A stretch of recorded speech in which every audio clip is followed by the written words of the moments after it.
Ziekenhuis ADRZ schaalt maximaal op.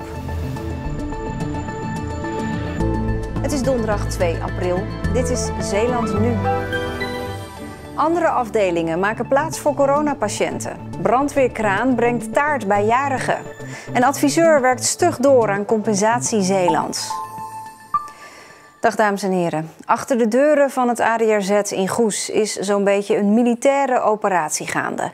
Het ziekenhuis treft voorbereidingen om maximaal op te schalen, om klaar te zijn voor grotere aantallen coronapatiënten. Deze kamer op de cardiologieafdeling krijgt een andere bestemming. Want hier komen intensive care bedden te staan. En ook bij oncologie vindt zo'n verschuiving plaats. De interne verhuizing heeft één doel. Wij gaan naar maximaal 36 bedden. Dat hebben we de afgelopen weken ook uitgerekend en bekeken hier in huis. We zijn nu met de voorbereiding bezig. Dat betekent dat we personeel moeten gaan roosteren. Dat betekent dat er apparatuur moet komen en alle andere voorzieningen die we nodig hebben om met die 36 bedden aan de slag te kunnen. Dit is de intensive care afdeling van het ADRZ zoals die nu is. Als er moet worden uitgebreid, komen er eerst 24 IC-bedden. Pas als het echt niet anders kan, worden dat er 36. Want dat hoge aantal heeft gevolgen voor de kwaliteit van de zorg. We zorgen natuurlijk zo goed mogelijk voor die patiënt. Maar iedereen kan zich voorstellen dat als je van 12 naar 36 bedden gaat, dat er dan wel wat gebeurt op die afdeling. Op dit moment liggen er 21 mensen in het ziekenhuis bij wie een coronabesmetting is geconstateerd. 10 van die mensen liggen op de intensive care. En het gaat vooral om ouderen en om mensen met onderliggend lijden, zeg maar een andere ziekte. In die zin is het heel erg druk op de IC, zoals dat in meerdere ziekenhuizen is landelijk.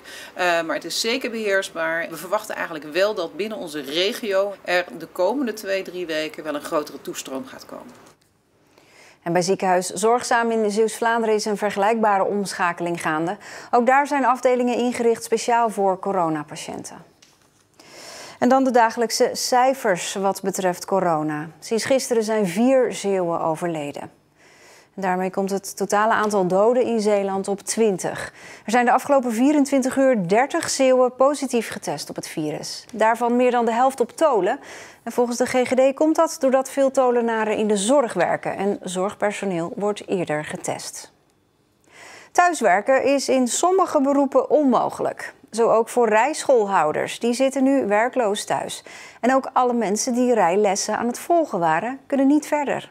Dit is Fred Blommaert. Hij heeft een rijschool in Goes en is 2 weken geleden al op vrijwillige basis gestopt met lesgeven. Ik voelde me niet meer op gemak en ik was ook angstig in de auto. Bang voor een besmetting van de coronavirus en ik wou de veiligheid toch op de eerste plaats houden. Blommaert is blij met de maatregelen die het kabinet heeft genomen, al hebben die grote gevolgen. Dat scheelt zeker op jaarbasis tienduizenden euro's wat wegvalt. We hebben wel een noodpakket, daar kunnen we gebruik van maken. En ja, het is maar een pleister op de wond en het is niet veel. En hopen dat het niet lang gaat duren, dat we zo weer aan de slag weer kunnen. Het feit dat er geen les kan worden gegeven heeft ook voor de leerlingen consequenties. Zoals voor Viet aan Lee. Ik zou binnenkort eigenlijk examen doen, maar dat wordt nu uitgesteld. Dat is ook wel erg jammer, want ik had eigenlijk gehoopt om deze zomer misschien nog te kunnen rijden. Maar dat gaat nu helaas niet door. Snap je het? Ja, ik snap het wel, want in een auto kan je onmogelijk 1,5 meter afstand houden. Dus ik snap wel dat alle lessen zijn uitgesteld. Ja, aangeschoven is collega Floris Jan.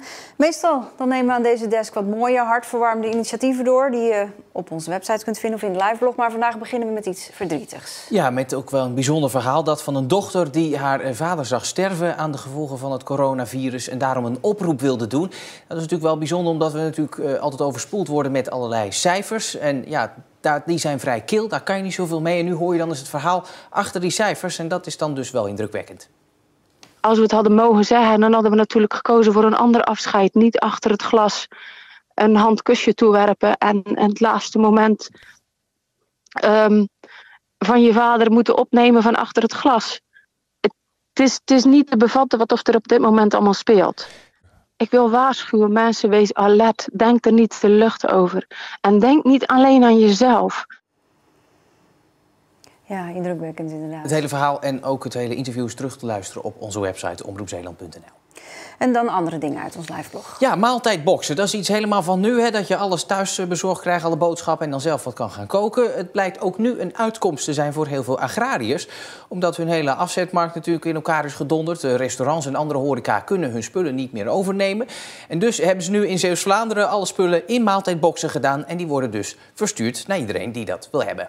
Groenten zitten erin, eieren, brood, asperges zitten er op dit moment in. Is het ook een manier om jullie eigen portemonnee een beetje gevuld te houden? Nee, absoluut niet. We hebben een stichting opgericht daarvoor, dus het is heel duidelijk de bedoeling om de lokale ondernemers te steunen. Maar het is zeker niet de bedoeling om onze zak te spekken, helemaal niet. Het is een stichting die we hebben opgericht en alles gaat naar de lokale producenten en boeren.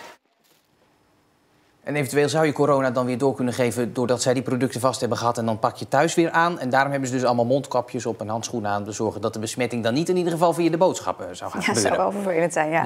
En dan hadden we ook weer een jarige vandaag. En daar worden heel veel creatieve dingen omheen verzonnen. Hele bijzondere dingen. En dit keer was er een brandweerauto voor nodig. Het gaat om de 93-jarige Ko Kaan in Goes. Hele familie kwam hem feliciteren, middels dus een brandweerauto.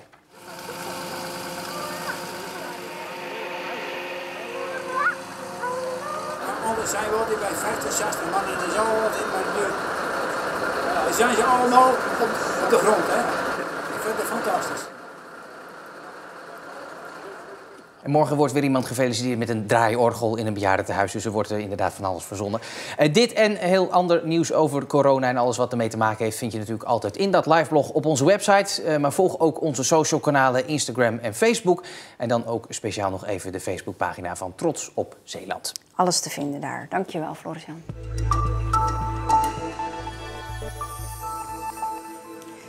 De bouw van de nieuwe sluis in Terneuzen gaat ondanks de coronacrisis gewoon door. En vandaag is daar een loopbrug neergezet in verband met de veiligheid. Om te voorkomen dat bouwers van de sluis worden aangereden. Collega Carlijn de Splinter laat zien hoe het niet moet. Dit is wat ze bij de nieuwe sluis niet meer willen hebben. Werknemers die zo de weg oversteken. Vandaar dat ze een loopbrug hebben geplaatst. De loopbrug is nodig omdat wij vanaf juli met veel meer mensen op de bouwplaats aan het werk gaan. Dan komen er de werkzaamheden in het buitenhoofd en later in het binnenhoofd, waar heel veel betonvlechters voor nodig zijn. Op het hoogtepunt zijn er dan 500 à 600 mensen aan het werk. De loopbrug is voor werknemers, maar is ook toegankelijk voor wandelaars. Het is overigens geen attractie. Het is dus geen plek om met hele groepen als uitzichttoren te gebruiken. Daarvoor hebben we de uitzichttoren die bij de bouwput staat. De brug is in 1 dag opgebouwd en nu dus al in gebruik. De 3 Zeeuws-Vlaamse gemeenten maken samen nieuw woonwagenbeleid. Dat doen ze na een uitspraak van het Europese Hof voor de Rechten van de Mens.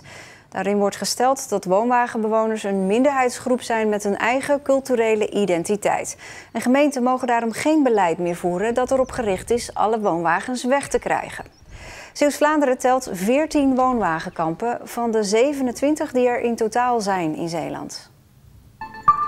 De provincie Noord-Brabant biedt excuses aan voor de onrust over het opkopen van agrarische bedrijven, zoals in Kerkwerve. Vooraf daarover overleggen kon niet door tijdgebrek, zegt de provincie.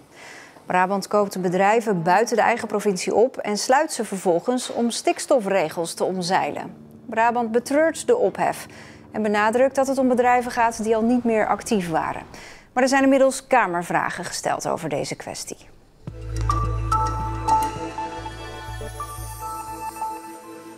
Ja, waar we een paar weken geleden nog helemaal vol van waren, is nu weggezakt, de Marinierskazerne. Maar het dossier ligt zeker niet in een la. Adviseur Bernard Wientjes werkt stug door aan een miljoenencompensatie voor Zeeland. Het was de bedoeling dat oud-werkgeverstopman Bernard Wientjes deze maanden met veel partijen om de tafel zou zitten om te praten over compensatie voor de Marinierskazerne. Maar om de tafel zitten, dat moet dus nu digitaal. Normaal gesproken, zeker in dit soort moeilijke dossiers, emotionele dossiers, ben je dicht bij elkaar, kijkt elkaar diep in de ogen, slaat er nog armen om elkaar heen. Dat is allemaal weg. Komen die emoties een beetje door het schermpje heen? Zelfs via internet zijn de Zeeuwen meer dan goed in staat om echt te vertellen waar het om gaat. Waarover ze teleurgesteld zijn, wat ze als mogelijkheden zien, wat als kansen zien. Het is lastig, maar het kan wel. De Zeeuwen zelf hebben al tegen premier Rutte gezegd dat ze honderden miljoenen, zo niet 2 miljard euro compensatie willen. Nu de mariniers en hun gezinnen hier de komende tientallen jaren niet komen wonen, werken en recreëren. Wientjes moet dus voor de zomer met een behoorlijk pakket compensatiemaatregelen komen. Maar misschien heeft het kabinet nu met de coronacrisis en een dreigende recessie wel andere zaken aan zijn hoofd dan compensatie voor een marinierskazerne. De sfeer waarin ik opereer, corona, emotie, economische recessie, is natuurlijk een andere dan ik verwacht had. Maar ik maak me er geen zorgen over. Ikzelf, maar ook mijn Zeeuwse collega's zorgen er echt voor dat dit dossier niet wegglijdt, onder andere dossiers. Toch nog aardig wat zon vandaag. Wel steeds meer bewolking in de loop van de middag, maar het bleef nog droog. Dat verandert vanavond en vannacht, dan vallen verspreid een paar buien. Ook morgen nog een buitje. In de middag en avond komt de zon weer tevoorschijn en in het weekend wordt het veel zachter. Na Zeeland Nu, een nieuwe aflevering van Trots op Zeeland. De musea zijn dicht, dus doen ze bij het Maritiem Museum virtuele rondleidingen. Bijvoorbeeld over de grote boodschap aan boord.